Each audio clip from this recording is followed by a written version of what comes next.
Peer না হইলে বাংলাদেশে কোনো নির্বাচন হবে না হবে না হবে না। এর আগে বলছে সংস্কার না হইলে হবে না হবে না হবে না। ছোটগুলা বাদ, ওই মাসুদ টাসুদ বাদ, যা চরমনাই বলেছে, ওই সারজিৎ বলেছে, আরেকজনে বলেছে। এইটা হচ্ছে যে তাদের যে রাজনীতিতে অপরিপক্কতা, বিএনপি 4 বার রাষ্ট্র ক্ষমতায় ছিল, তাদের যে পরিপক্কতা সেটা তারেক রহমান স্পষ্ট করে দেখিয়ে দিয়েছে। এই 17-18 বছর কোনো মানুষকে কষ্ট দিয়ে তারেক রহমান কথা বলে নাই, বেগম খালেদা জিয়া কথা বলে নাই, এবং কোনো এমন কথা বলে নাই যেটা ভিত্তি নাই। তাই এতেই প্রমাণিত হয় বিএনপি বা অন্য দলের মধ্যে কত পার্থক্য।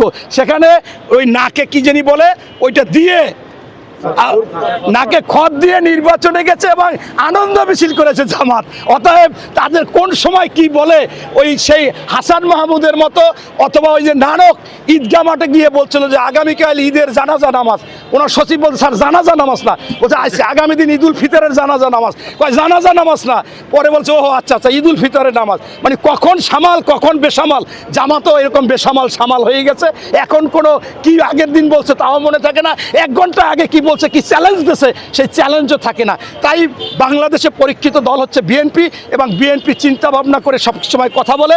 এবং এই বাংলার মাটিতে খালেদা জিয়া প্রথম সরকার গঠন করে পবিত্র সংসদে দাঁড়িয়ে প্রথমেই শ্রদ্ধা ভরে স্মরণ করেছিল একে ফজলুল হক, হোসেন মোহাম্মদ সরোয়ার্দী, আব্দুল হামিদ খান ভাসানী, এবং আমাদের আতাউল গনি ওসমানী, শেখ মুজিবুর রহমান এবং জিয়াউর রহমান। এটাই হচ্ছে রাজনীতি।